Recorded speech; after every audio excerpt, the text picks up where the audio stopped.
Halo Sobat Telsa, kembali lagi dengan Telsa Podcast. Kali ini kita akan membahas tentang organisasi pramuka. Bersama saya Wahyu Aji Nur Hidayanto dan bintang tamu spesial kita hari ini Zidan Asyauqi Al-Afnan. Oke, selamat datang Kak Zidan. Ya. Sebelum memulai podcast, boleh dong perkenalan dulu Kak Zidan? Oke, boleh. Perkenalkan, nama saya Zidan Asyauqi Al-Afnan. Saya dari Pangkalan SMK Telekomunikasi Tunas Harapan. Dan saya tinggal di Kabupaten Semarang, lebih tepatnya di Desa Tuntang, Dusun Daleman, RT 2 RW 4. Oke Kak Zidan, boleh dong sedikit cerita tentang sejarah berdirinya pramuka dan siapa sih pendiri pramuka itu? Baik, untuk sejarah pramuka pertama Mas, pramuka itu didirikan oleh Lord Baden-Powell. Pernah dengar Mas, Lord Baden-Powell? Pernah. Nah, Lord Baden-Powell mendirikan organisasi pramuka pada tahun 1907, tepatnya pada tanggal 25 Juli. Untuk sejarah pramuka di Indonesia, dulu pada tahun 1912 atau 1916 Mas. Dulu namanya belum pramuka, tapi NPO. NPO. Ada banyak Mas. Setelah NPO ada lagi INPO, INPO. Setelah INPO, JIPO. NPO, INPO, JIPO, lalu masuk di pramuka, dibenarkan. Nah, yang mencetus nama pramuka sendiri adalah Sri Sultan Hamengkubuwono IX. Tepatnya untuk lahirnya pramuka di Indonesia itu pada tahun 1961, tepatnya pada tanggal 14 Agustus. Jadi pencetus pramuka itu Sri Sultan Hamengkubuwono ya Mas? Ya, pramuka itu yang mencetus Sri Sultan Hamengkubuwono, pramuka, Praja Muda Karana. Jadi panjang sekali ya Mas sejarah pramuka itu. Ya, panjang sekali Mas. Oke Kak Zidan, kan banyak orang tahu pramuka itu cuma sekedar kemah dan tali temali. Tapi apa sih sebenarnya tujuan utama dari pramuka itu? Tujuan pramuka adalah membentuk kepribadian anggota pramuka yang beriman, berjiwa baik, luhur, dan memiliki akhlak yang baik dan menjunjung tinggi nilai-nilai norma kebaikan. Itu. Nah, ternyata menarik sekali ya Mas tujuan dari pramuka itu. Ya. Lalu apa sih tantangan terbesar dari pramuka di era digital saat ini? Untuk tantangan sekarang Mas, kan ini era digital ya Mas, generasi Z ya. Ya Mas, benar. Banyak anak-anak muda sekarang hanya menghabiskan waktu untuk bermain game, bermalas-malasan, dan nggak keluar-keluar rumah Mas. Itu sayang sekali dan melakukan hal-hal negatif seperti Nonton anime. Anime ya. Ongke-ongkean, klise-klise itu Ya Mas, bermanfaat benar. itu. Lalu apakah ada solusi buat anak-anak gadget yang seperti itu Mas? Solusinya untuk generasi ini kan banyak nih, hanya scroll TikTok, Ya Mas, benar banget. nonton reels Instagram. Nah, pikiran saya untuk membuka wawasan mereka, kami membuat konten-konten tentang kepramukaan Mas, tentang keseruan-keseruan pramuka seperti tali temali, semapur, dan banyak lagi Mas. Ya, Mas, jadi solusi buat anak gadget itu kita membuat konten buat menarik minat mereka gitu ya Mas? Ya, menarik minat Oke, mereka. siap. Inovatif sekali Mas idenya. Lalu apa sih manfaat pramuka buat anak-anak muda zaman sekarang itu Mas? Manfaatnya, satu, menambah pengalaman, pasti. Meningkatkan ilmu, meningkatkan kedisiplinan kita Mas, meningkatkan kedisiplinan kita. Dan apabila kita udah mendapatkan ilmu itu, kita bisa menuangkan di kemasyarakatan Mas. Ya, Mas. Kita bisa lebih mandiri, lebih kreatif, lebih berinovasi lagi Mas. Seperti itu. Oke, jadi positif sekali ya Mas manfaat pramuka itu. Positif. Ya. Kak Zidan, kan saya lihat seragamnya Kak Zidan itu banyak sekali badge-nya. Oh. Boleh dong jelasin apa itu artinya? Oke, yang umum kan yang ini Mas, ini Ya, Mas. lambang lencana kepramukaan. Ini nama, ini gudeg Mas, kelihatan enggak?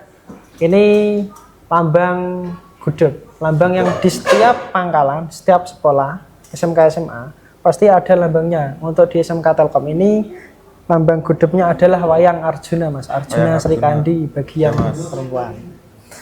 Lalu ini rencana pertama saya ini mas. Ini kegiatannya saya ikut berjalan 25 km mas. 25 km mas? Ya, berjalan kaki. Jalan kaki? Iya, jalan kaki untuk mendapatkan ini mas.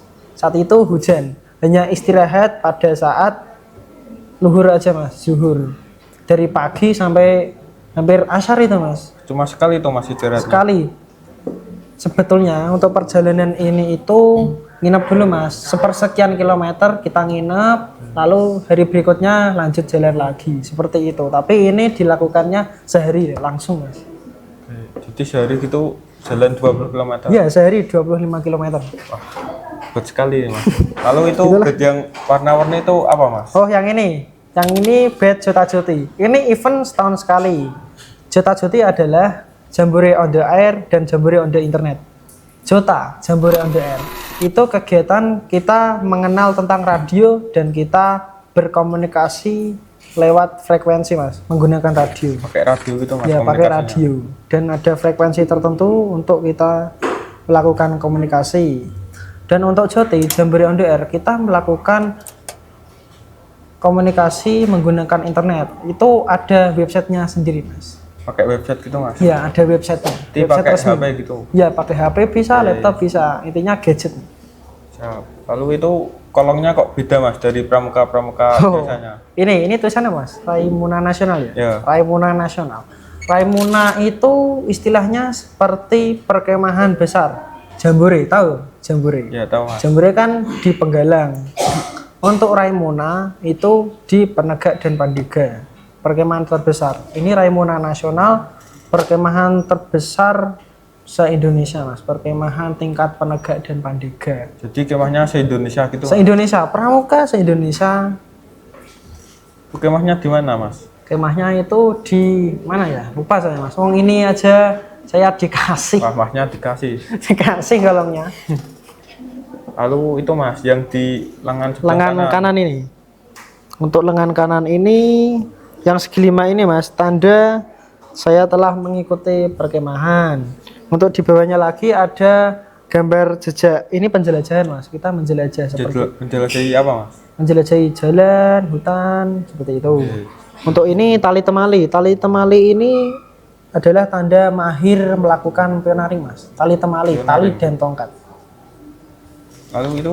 Yang ini juru potret mas. Juru potret ini saya dikasih pembina saya karena saat kemah kemarin, kemah di kelas itu saya mengambil video-video, mendokumentasikan lah mas. Jadi saya fotografer gitu mas? Ya fotografer, tapi saya modelnya video mas, video kegiatan. Saya kasihkan lah drive ke pembina dan saya dapat ini sebagai juru potret.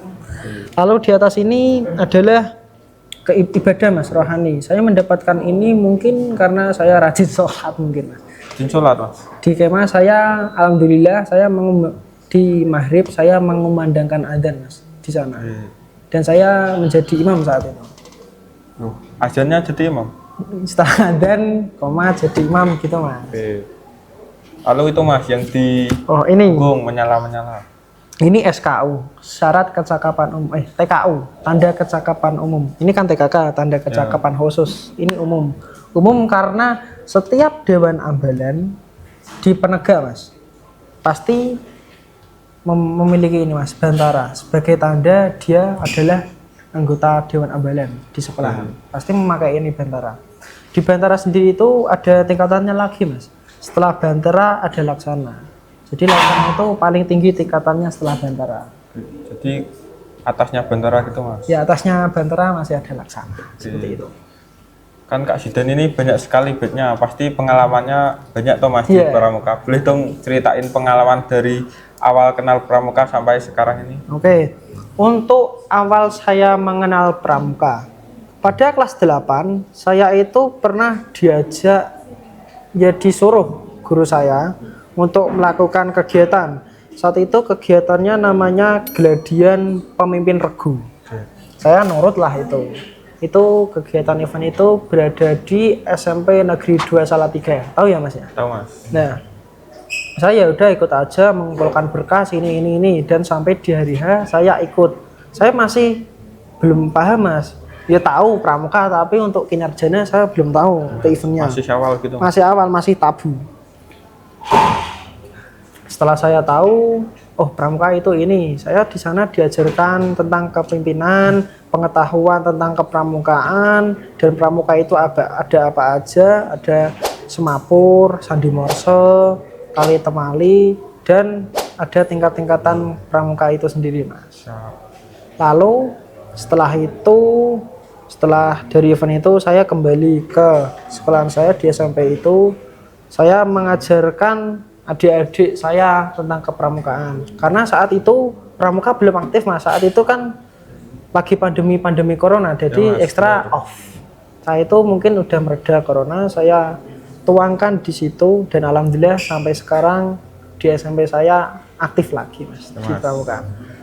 Setelah itu saya lulus di SMK Telkom. Setelah SMK Telkom saya mengikuti ekstra pramuka. Suka itu saya pramuka. Saya sudah suka pramuka setelah saya mengikuti Gadian Pemimpin Regu tadi. Disuruh pramuka sama guru kelas 8 itu, Mas. Iya, disuruh. Setelah itu, setelah mengikuti kegiatan pramuka, setelah ikut ekstra pramuka di SMK, saya tahu ini, Mas, melihat, wah kayaknya di di SMK ini kok pramukanya kayak nggak aktif, kayak gini-gini aja. Iya, Mas, memang. Saya inisiatif cari apa ya, Mas ya? Organisasi Ya, cari organisasi. Saat itu ya masih pramuka, tapi masih di luar sekolah. di luar sekolah. Saya mengikuti yang namanya Saka. Saka Bayangkara. Setelah ikut Saka, saya disuruh guru saya lagi, pembina saya, Bu Farah namanya. Bu Farah, guru PKN.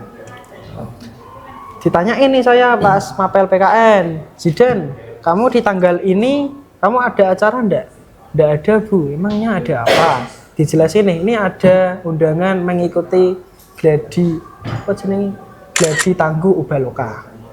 Saya nggak tahu itu Ubaloka apa. Saya coba searching Ubaloka, unit bantu pertolongan pramuka. Wah, ini kayaknya asik nih tentang bantuan-bantuan ini seperti PMI, tapi ini masuknya ke pramukaan. Ya.